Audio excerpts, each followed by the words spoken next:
அன்புக்குரிய சகோதர சகோதரிகளே, நம் ஆண்டவர் இயேசு கிறிஸ்துவின் நாமத்தில் உங்களை வாழ்த்துகிறோம். உங்களுக்காக நாங்கள் ஜெபிக்கிறோம். நல்லா இருக்கீங்களா? இப்போ கடந்த 2 வாரங்களாக நம்ம புதிய ஒரு தியானத்தை போதனை தொடங்கினோம். அப்படின்னா என்ன? Glory is the goal of our life.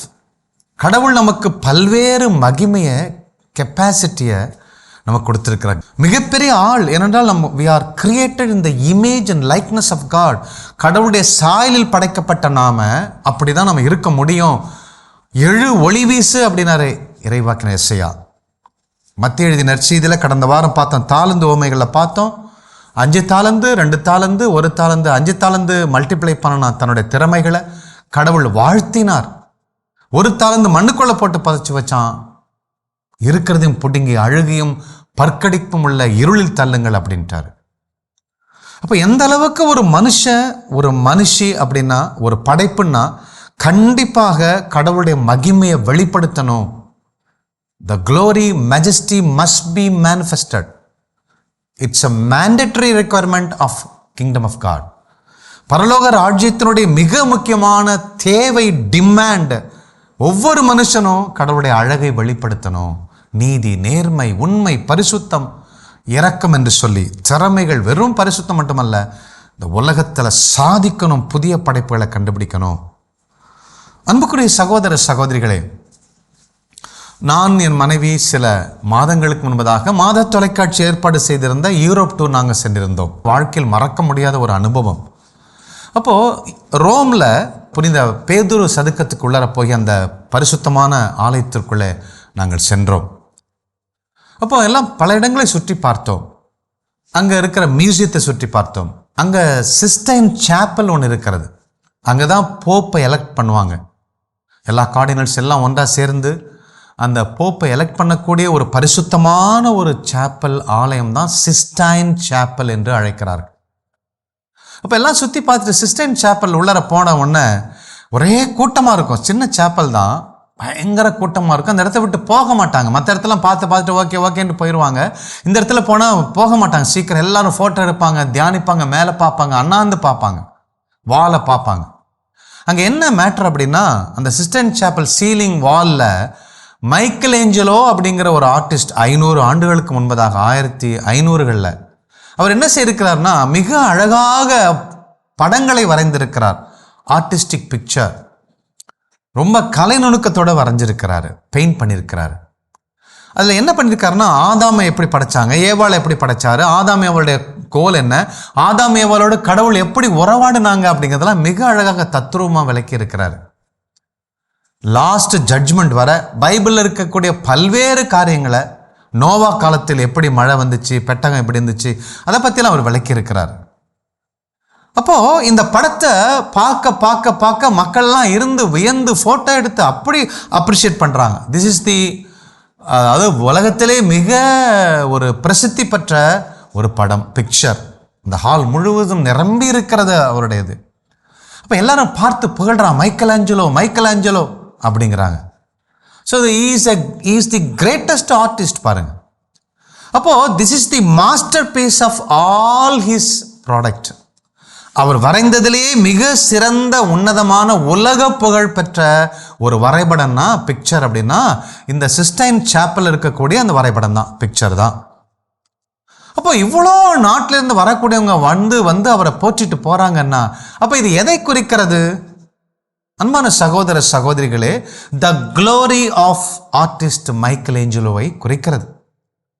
அப்போது இவ்வளவு தத்ரூபமா ஆதாம்னா எப்படி இருப்பாங்க, ஏவாள்னா எப்படி இருப்பாங்க, அந்த மரம் எப்படி இருந்திருக்கும், நோவா காலத்தில் எப்படி இருந்திருக்கும், சிலுவையில் எப்படி ஏசுனார் மரித்திருப்பார், அப்போ ரெண்டாவது லாஸ்ட் ஜட்ஜ்மெண்ட்னா எப்படி இருக்கும், இதையெல்லாம் மிக அழகாக விவிலியத்தின் அடிப்படையில் ரொம்ப தத்ரூபமாக அவர் நிறைய கடவுளை பற்றி புகழ ஆரம்பிக்கிறாங்க. அப்போது இவ்வளவு அந்த படங்கள் இவ்வளோ பெரிய இடத்த அடைச்சி பிடிச்சிருக்கு. அது பாருங்கள், இவ்வளோ அந்த இதயத்தில் தான் இருந்திருக்கு, அவர் பிரெயினில் தான் இருந்திருக்கு. So the entire glory of the masterpiece is hid inside the Michelangelo. அவருக்குள்ளே தான் இருந்துச்சு பாருங்க, அவருடைய சிந்தனையெல்லாம் இருந்திருக்கு பாருங்க. இப்படியெல்லாம் அவர் பார்க்கவே இல்லை, அப்படி வரைகிறாரு. கடவுள் அவ்வளவு மகிமையை கொடுத்துருக்கிறாரு. நம்ம கடந்த வாரம் பார்த்தோம் இல்லைங்களா, எஸ்ஐயா 60வது அதிகாரத்தில் 1 முதல் 2 வரை பார்க்குறோம். மத்திய எழுதிய நற்செய்தி 25 கூட தாளந்து உண்மைகளை பார்க்குறான். போய் தாளந்து இருந்தால் உனக்கு 5 வச்சுக்கோ, உனக்கு 3 வச்சுக்கோ, 2 வச்சுக்கோ, 1 வச்சுக்கோ. ஏகப்பட்ட தாளந்துகள், 5, 2, 1ன்னா அது க்ரோர்ஸ் அண்ட் க்ரோர்ஸ் ஆஃப் தாளந்துகள். அவ்வளவு திறமைகள், அவ்வளோ க்ளோரி, அவ்வளோ கெப்பாசிட்டி, அவ்வளோ டேலண்ட்ஸ், பொட்டன்ஷியல்ஸ் அவ்வளோ கொடுக்குறார், கிராண்டியரை கொடுக்குறார். எதற்கு? அவங்க வெளிப்படுத்தணும். மைக்கேல் ஏஞ்சலோ எப்படி வெளிப்படுத்த மைக்கேல் ஏஞ்சலோ மட்டுமல்ல, அதை பார்க்கிற ஒவ்வொருவரும் கடவுளை போற்றி புகழ்கிறார். கடவுள் எவ்வளவு பெரியவர், எவ்வளவு நல்லவர் என்று சொல்லி அந்த இடத்துல போனாவே எல்லாரும் பயப்பட ஆரம்பிக்கிறாங்க, மரியாதை கொடுக்குறாங்க. அந்த இடத்த விட்டு போகவே முடியாது. பாருங்க, நாங்கள் அதை அனுபவத்தினால் சொல்லி கொண்டிருக்கிறேன். நம்ம எல்லாம் நடமாடும் மகிமை நிறைந்திருக்கக்கூடிய கண்டெய்னர்ஸ், மிகப்பெரிய லாரி நமக்குள்ள அவ்வளவு கொட்டி கிடக்கின்றது. அன்பான சகோதர சகோதரிகளே, நாம ஏன் மைக்கேல் ஏஞ்சலை போல வெளிப்படுத்தலை? நாம் என்ன பண்ணுறோம்? இன்னைக்கு சேர்த்து போல நாளைக்கு கோயிலுக்கு போகலாம், நாளைக்கு போய்க்கலாம், நாளைக்கு இந்த இறைவார்த்தை வாழ்ந்துக்கலாம், இப்போ தப்பு செஞ்சுக்கலாம், அப்புறம் செஞ்சுக்கலாம் என்று சொல்லி பல்வேறு எக்ஸ்கியூசஸ், ஃபியர், தேவையில்லாத அன்னெசரி ஃபியர்னால நமக்குள்ள அவ்வளோ கொட்டி கிடக்கிற, அளவிட முடியாத, அதை எண்ண முடியாத அளவுக்கு நமக்குள்ள இருக்கிறத தீர்ந்து போகாத ஒரு மகிமை, குளோரி நமக்குள்ள இருக்கிறது. மத்தேயு நற்செய்தி 5வது அதிகாரத்தில் 14, 15, 16 பார்த்தீங்கன்னா, உலகத்திற்கு உப்பு சாரமற்று போனால் அது என்ன பிரயோஜனம், எங்கே போய் மிதிதான் படும் அப்படிங்கிறாரு. உலகத்திற்கு ஒளி நீங்கள் அப்படிங்கிறார். You are the light of the world அப்படிங்கிறாரு. என்ன பெரிய விளக்கம் நம்மள்ட்ட இருக்கிறது? க்ளோரி, கடவுளுடைய மகிமை, மாண்பு நமக்குள்ள கொட்டி கிடக்கு. அந்த விளக்கை ஏற்றி விளக்கு தண்டின் மேல் வையா, எல்லாருக்கும் வெளிச்சம் வரட்டும். மலை மீது உள்ள பட்டணம் மறைவாக இருக்க முடியாது. அது உலகத்துக்கு தெரியணும். உனக்குள்ள கொடுக்கப்பட்டிருக்கிற அந்த குளோரி உலகத்துக்கு போகணும். உப்பு எப்படி அந்த பாத்திரத்தில் இருக்கக்கூடிய அத்தனை மாவையும் லீவன் பண்ணுதோ, புளிப்பேற்றுதோ, அதே போல உலகத்துக்கு புளிப்பேற்ற வேண்டியவங்க நீங்க அப்படிங்கிறாரு. அப்போ அவர் சொல்லிட்டு என்ன சொல்றாருன்னா, நீ உலகத்துக்கு உப்பா, விளக்குத்தண்டின் மேல் வைக்கப்பட்ட விளக்கா சுடர் விட்டால், அல்லது விளக்கு கீழே, நான் கீழே இருந்துக்கிறேன், பள்ளத்துக்குள்ள இருந்துக்கிறேன், ஒளிஞ்சிக்கிறேன், வீட்டுக்குள்ள இருந்துக்கிறேன், கதவுக்கு பின்னாடி இருந்துக்கிறேன், கட்டிலுக்கு கீழே படுத்துக்கிறேன், கல்லறைக்கு போய் படுத்துக்கிறேன்னு சொன்னால் நான் எந்த மகிமையும் வெளிப்படுத்தாம இருக்கிறதையும் கடவுள் பிடுங்கிடுவாரு. நமக்குள்ள அழிஞ்சிரும். அழுகையும் பற்கடிப்பும் தான் மிச்சமாகும். அன்புக்குரிய சகோதர சகோதரிகளே, அப்போ மத்தேயு நற்செய்தி 5:14 என்ன சொல்றாருன்னா, லெட் யுவர் லைட் ஷைன். இன்னொரு பைபிள் என்ன சொல்லுதான், let your light must shine அப்படிங்கிறார்.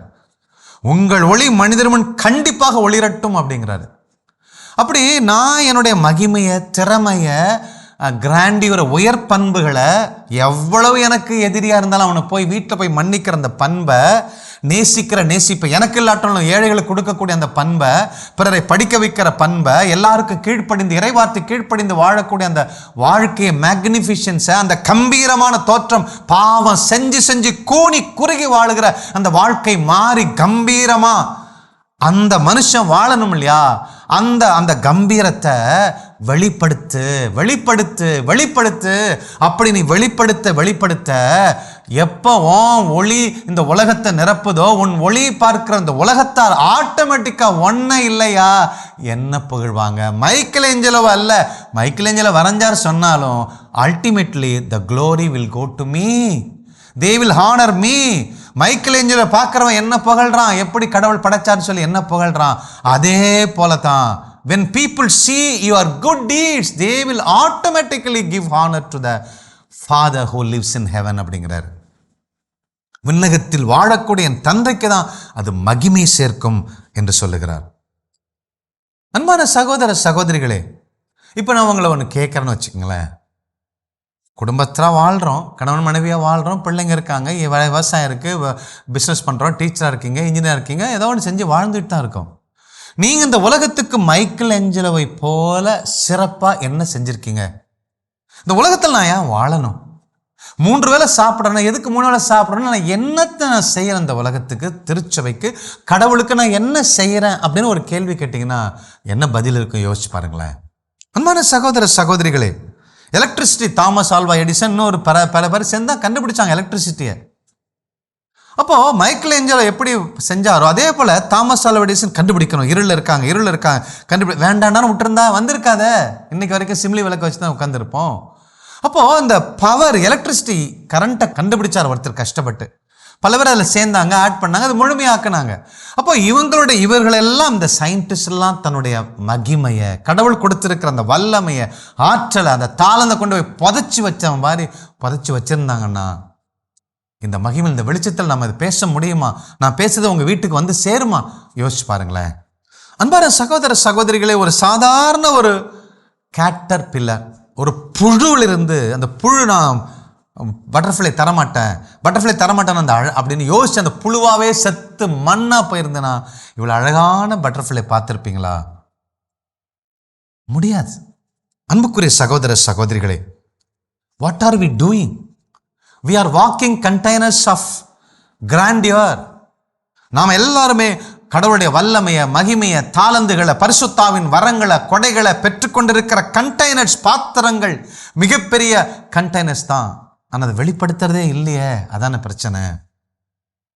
அன்புக்குரிய சகோதர சகோதரிகளே, 2 கொரிந்தியர் 4வது அதிகாரத்தில் 7 முதல் வாசிக்கிறோம். பவுலடிகளார் இதை பற்றி விளக்கமா சொல்றாரு. என்ன சொல்றாரு? இருளிலிருந்து ஒளி தோன்றுக என்று சொன்ன கடவுளே எங்கள் உள்ளங்களில் அவரது ஒளி வீச செய்தார். பாருங்க, ஒளி அப்படிங்கிறது இருளிலிருந்து அப்படி தோன்றுக அப்படின்னு சொன்னோடனே தோன்றுச்சு. அந்த வாய் தான், கடவுள் தான் எங்க உள்ளங்களில் ஒளி தோன்ற செய்தார், ஒளியை கொண்டு வந்தார். The glory is already burning into our heart அப்படிங்கிறார். எங்களுடைய உள்ளத்தில் எரிஞ்சிட்டு இருக்கு அப்படிங்கிறார். அது என்ன ஒளி அப்படிங்கிறார்? அது கிறிஸ்துவின் திருமுகத்தில் வீசும் கடவுளின் மாட்சியாகிய அறிவொளி அப்படிங்கிறார். என்ன சொல்றாரு? நற்செய்தி, ஆண்டவர் இயேசு கிறிஸ்து வந்தாரு, மரித்தாரு, மீட்பை கொடுத்தார். ஒவ்வொருத்தரும் கடவுள் இயேசு கிறிஸ்துவை போல மேக்சிமம் தன்னுடைய ஒளியை வெளிப்படுத்தணும், ஆற்றலை வெளிப்படுத்தணும், இருளை அகற்றுகிற ஒளியா மாறணும். நற்செய்தியின் கிருபையின் ஒளிங்கிறார். Light of the grace of the gospel அப்படிங்கிறார். நற்செய்தியின் கிருபையின் ஒளி. அழிஞ்சிட்டு இருக்கான், பாவம் செஞ்சுட்டேன்னு கூனி குறி கிடக்கிறவனப்ப ஆண்டவரை மன்னிச்சிட்டாருன்னு சொன்ன உடனே அவன் நிமிர்ந்து கடவுளுக்காக உழைத்து ஒளியை வெளிப்படுத்தினா எப்படி இருக்கும்? அந்த ஒளி நமக்குள் கொடுக்கப்பட்டிருக்கிறது அப்படிங்கிறார். The light of the gospel grace அப்படிங்கிறார். நற்செய்தியின் கிருபையின் ஒளி அப்படிங்கிறாரு. இந்த செல்வத்தை, இந்த செல்வங்கிறார், இந்த தங்கத்தை அல்லது டைமண்டை, இந்த செல்வத்தை மண்பாண்டங்கள் போன்ற நாங்கள் கொண்டிருக்கிறோம். எர்தன் ஜார் அப்படிங்கிறார். கிளே பாட் அப்படிங்கிறார். மண்ணாலான பாத்திரத்தில் நாங்கள் வச்சிருக்கோம். இவ்வளோ பெரிய பொக்கிஷத்தை, இவ்வளோ பெரிய மேன்மையான மகிமையை சாதாரண மண் பாண்டம் போன்ற நாங்கள் கொண்டிருக்கிறோம். இது ஈடு இணையற்ற வல்லமை எங்களிடமிருந்து, இந்த ஈடு இணையற்ற வல்லமை எங்களிடமிருந்து வரல, அது கடவுளுக்கே உரியது, இதிலிருந்து விளங்குகிறது அப்படிங்கிறார். அப்ப என்ன சொல்றாரு? நாங்க இதை வெளிப்படுத்துறதுனால எந்த சூழ்நிலையிலும் இன்னலுற்றாலும் மனம் உடைந்து போவதில்லை. நாங்கள் எல்லா சூழ்நிலையிலும் இன்னலுற்றாலும் மனம் உடைந்து போவதில்லை, குழப்பமுற்றாலும் நம்பிக்கை இழப்பதில்லை, துன்பமோ துயரமோ சாவோ மரணமோ தீமையங்களை ஒண்ணும் பண்றதில்லை அப்படிங்கிறார். பாருங்க, இங்க இருக்கக்கூடிய கான்ஃப்ளிக்டை பாருங்களேன். அந்த காலத்தில் பார்த்தீங்கன்னா அரசர்களுக்கெல்லாம் எவர் சொல்ல பாத்திரமோ லாக்கர் சிஸ்டமோ கிடையாது. அப்போல்லாம் என்ன செய்வாங்கன்னா, நகையை, தங்கத்தை, விலையுறந்த பொருட்களை ஒரு மண்பானையில் தான் கொண்டு வைப்பாங்க. மிகவும் மண்பானை திறந்தா தங்க கட்டிகள் வரும் அந்த காலத்தில். அப்போ அந்த தங்கம் விலை உயர்ந்தது, லட்சக்கணக்கானது. இன்னைக்கு 1 பவுன் 1 லட்சத்துக்கு மேலே போயிடுச்சு. அப்போ 100 பவுன் ஒரு பானையில் வச்சோம்னா 1 கோடி ஆச்சு. அப்போ இவ்வளோ பெரிய தங்கத்தை ஒரு உடைக்கக்கூடிய மண் பாத்திரத்தான் வச்சுருந்தாங்க. அதனால தான் இந்த உதாரணத்தை சொல்றாரு. அப்போ ஒவ்வொரு மனுஷனும் ஒரு உடையக்கூடிய ஒரு பாத்திரம், வீக்னஸ், ஒரு வீக்கன் வெசல் அப்படிங்கிறார். அப்ப என்ன சொல்றாரு? God places the invaluable glorious gospel light, the glory within a fragile imperfect human body அப்படிங்கிறார். ஒரு உடையக்கூடிய, ஒரு முழுமையற்ற ஒரு மனுஷனுக்குள்ளதான் இந்த மிகப்பெரிய மகிமையை கடவுள் வச்சிருக்கிறாரு. மதிப்பற்ற அழியாத பொக்கிஷமான இந்த நற்செய்தியின் ஒளி, கிருபை, மாண்பு, பிரம்மாண்டமான காரியம், கார்ஜியஸ் அப்பியரன்ஸ் எல்லாம் இந்த மண்பாண்டம் போன்ற பானைக்குள்ள வச்சிருக்காரு அப்படிங்கிறாரு. அப்போ அவர் என்ன சொல்கிறாரு, இந்த மண்பாண்டம் தான், நான் மண் பாத்திரம் தான், நான் ஒன்றும் தகுதி இல்லை, நான் வெறும் உடஞ்சிருவேன், நான் போனால் வராது, என்னால் செயல்படுத்த முடியாதுன்னு சொல்லி மண் பாத்திரம் அப்படி செய்யாமல் அது என்ன செய்தான், எப்போ எனக்குள்ள மகிமை இருக்கிறது, அந்த உள்ளே இருக்கக்கூடிய அந்த நற்செய்தியின் ஒளியை, கிருபையை, மேன்மையை வெளிப்படுத்த அந்த மண் பாத்திரம் பயங்கர ஸ்ட்ராங்காக மாறுகிறது. God's sufficiency, when it is kept in the insufficiency becomes sufficiency.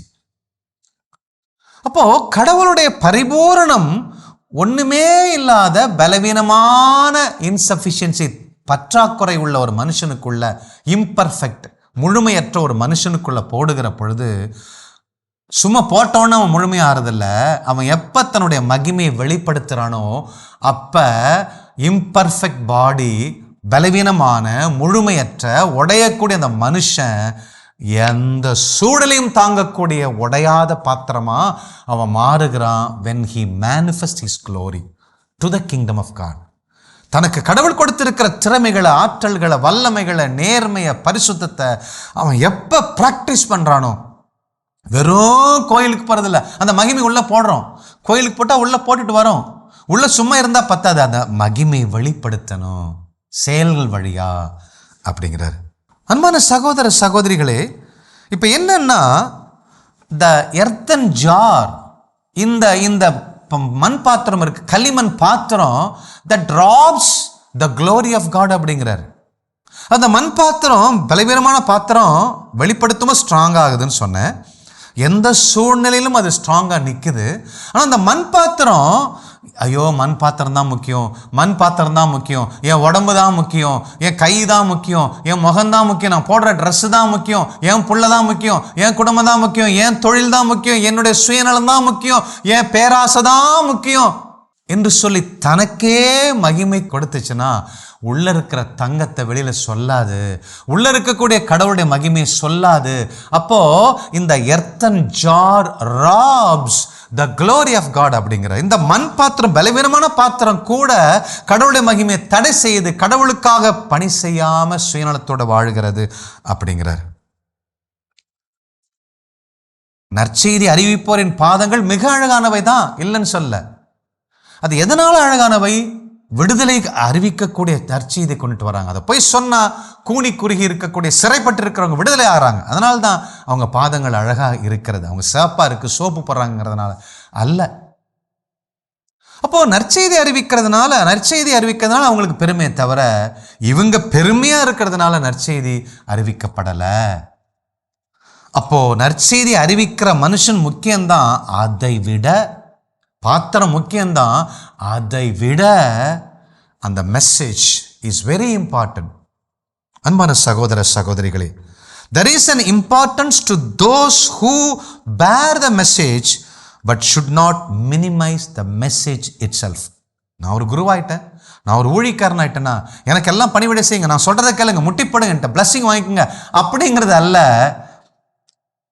எனக்குள் கடவுளுடைய மகிமையை வெளிப்படுத்துறேனா, எனக்குள்ள அந்த பற்றி இருக்கிற நெருப்பை அடைக்காம உலகத்துக்கு சொல்றேனா, நான் குருவாயிட்டங்கிறதுனால இல்லை, நான் ஒரு ஊழியக்காரன் ஆயிட்டங்கிறதுனால, நான் ஒரு அப்பா ஆயிட்டங்கிறதுனால இல்லை, நான் ஒரு அருட்சகோதரி ஆயிட்டங்கிறதுனால இல்லை, பரவாயில்ல, ஆனால் மேன்மை தான். அதை விட அதை சொல்லி உள்ளுக்குள்ள இருக்கிற அந்த மெசேஜை, உள்ளுக்குள்ள இருக்கிற அந்த கிரேஸை, உள்ளுக்குள்ள இருக்கிற அந்த மாண்பை வெளிப்படுத்தாம வாழ்ந்தனா பிரயோஜனம் இல்லை.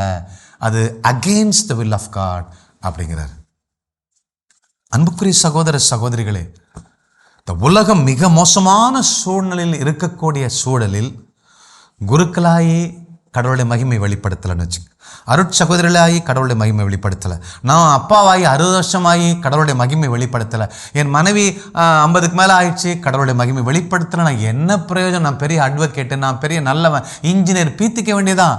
நான் கடவுளை என்னுடைய செயல்கள் வழியாய் வெளிப்படுத்தலை, மகிமை வெளிப்படுத்தலைன்னு சொன்னால் எனக்கு நான் முக்கியம் கொடுக்குறேன், அந்த மண்பாண்டத்துக்கு முக்கியத்துவம் கொடுக்குறேன்னு தவிர மண்பாண்டத்துக்குள் இருக்கக்கூடிய அழியாத அந்த நெருப்புக்கு, அந்த கிராண்டியருக்கு, அந்த மேக்னிஃபிஷன்ஸுக்கு, அந்த க்ளோரிக்கு நான் முக்கியத்துவம் கொடுக்கல.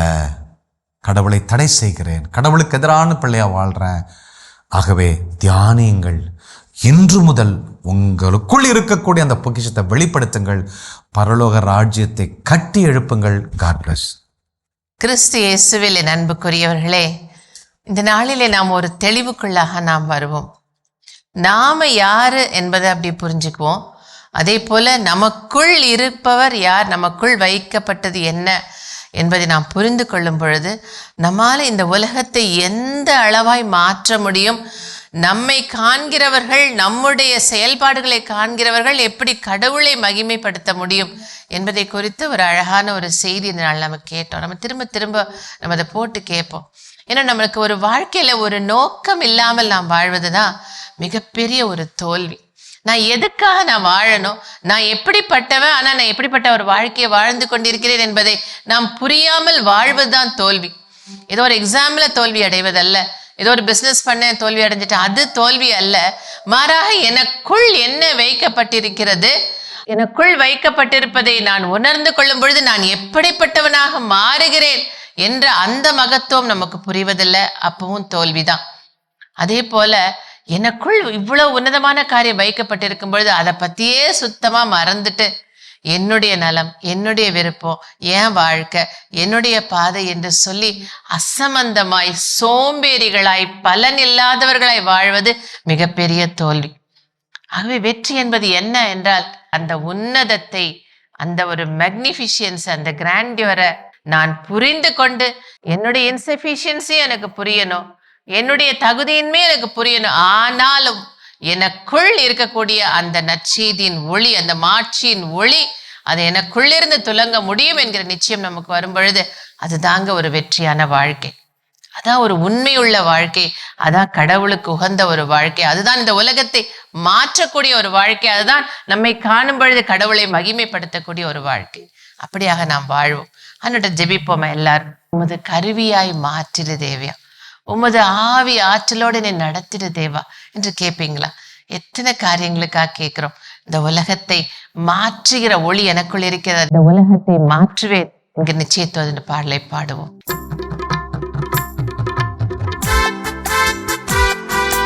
கடவுளுடைய வல்லமை மிகுந்த கருவிகளாய் நாம் வாழ முடியும். கடவுளுடைய மாட்சியை வெளிப்படுத்த முடியும்.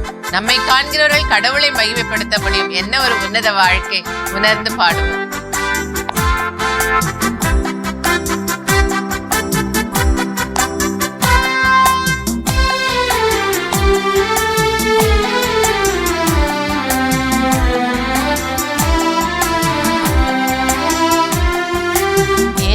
உமது கருவியாய் மாற்றிடு தேவா, உமது ஆவி ஆற்றலோடு நடத்திடு தேவா.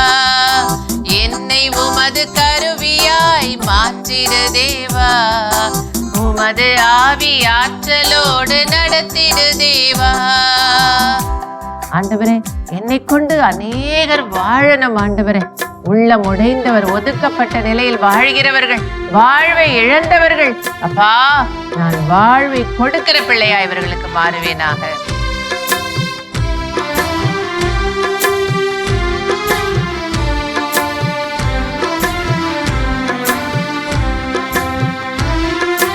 உள்ளம் உடைந்தவர், உருக்குலைந்தவர், உமதாற்றல் பெற்றிட வேண்டும். உறவை இழந்தவர், ஒதுக்கப்பட்டவர், உன் துணையில் எழுந்திட வேண்டும். இருளினை அகற்றவும், விலங்கினை உடைக்கவும், இருளினை அகற்றவும், விலங்கினை உடைக்கவும், நீதி நேர்மை உண்மை ஓங்க, உண்மை அறிவு உலகையாள என்னை உமது கருவியாக்கும். நீதி நேர்மை உண்மை ஓங்க, நிம்மதியே வாழ்வில் தொடர என்னை உமது கருவியாக்கும்.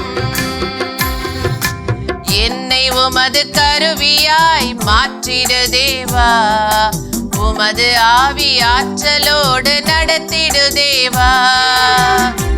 ஏன் அநீதி, ஏன் சுயநலம், எதற்காக லஞ்சம் லாவண்யம் என்று சொல்லி, பண ஆசை பொருளாசை என்று சொல்லி இந்த உலகத்தை நாம இன்னும் மேலும் மேலுமாக நம்ம கரப்ட் பண்ணிட்டு, இந்த நாளிலே நீதி நேர்மை உன்னை நமக்குள்ள இருந்து புறப்பட்டு வரட்டும். கடவுளின் சாயல் நாம், இந்த கடவுளின் உண்மை நமக்குள்ளிருந்து தொடங்கும்படியாக வாழ்வோம்.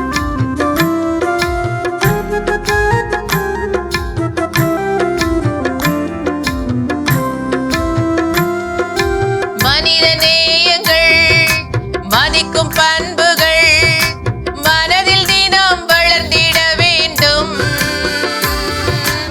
இறைவன் வார்த்தையில் இனிதொராட்சியை இம்மண்ணில் கட்டிட வேண்டும். பிரிவுகள் நீங்கவும் ஒற்றுமை ஓங்கவும், பிரிவுகள் நீங்கவும் ஒற்றுமை ஓங்கவும், உண்மை அறிவு உலகை ஆள உரிமை வாழ்வு நிறைவு காண என்னை உமது கருவியாக்கும். உண்மை அறிவு உலகை ஆள உரிமை வாழ்வு நிறைவு காண என்னை உமது கருவியாக்கும். என்னை உமது கருவியாய் மாற்றிடு தேவா. உமது ஆவி ஆற்றலோடு எங்கள் ஒவ்வொருவரையும் நடத்திடும் ஆண்டவரே. அப்பா, தூய ஆவியாளர் கொடுக்கிற அந்த இன்ஸ்பிரேஷனோடு எங்களுக்குள் இருக்கக்கூடிய அந்த மாட்சியின் ஒளி துலங்கும்படியாக இந்த உலகத்தை உமக்காய் மாற்றுகிற பிள்ளைகளாய், இறையாட்சியை வீடுதோறும் கட்டி எழுப்புகிற பிள்ளைகளாய், உண்மை நீதி துலங்க செய்கிற பிள்ளைகளாய் இணைப்பிலுள்ள ஒவ்வொருவரையும் ஆசீர்வதிப்பீராக. எங்கள் ஆண்டவர் இயேசு கிறிஸ்துவின் நாமத்தில் ஜெபிக்கிறோம் எங்கள் ஜீவனுள்ள நல்ல பிதாவே, ஆமேன். அன்புக்குரியவர்களே, ஆண்டவராகிய இயேசு கிறிஸ்துவின் மீது முழுமையான நம்பிக்கை கொள்வோம், நிறை வாழ்வை பெற்றுக்கொள்வோம். God bless you. இயேசுவுக்கே புகழ், மரியே வாழ்க.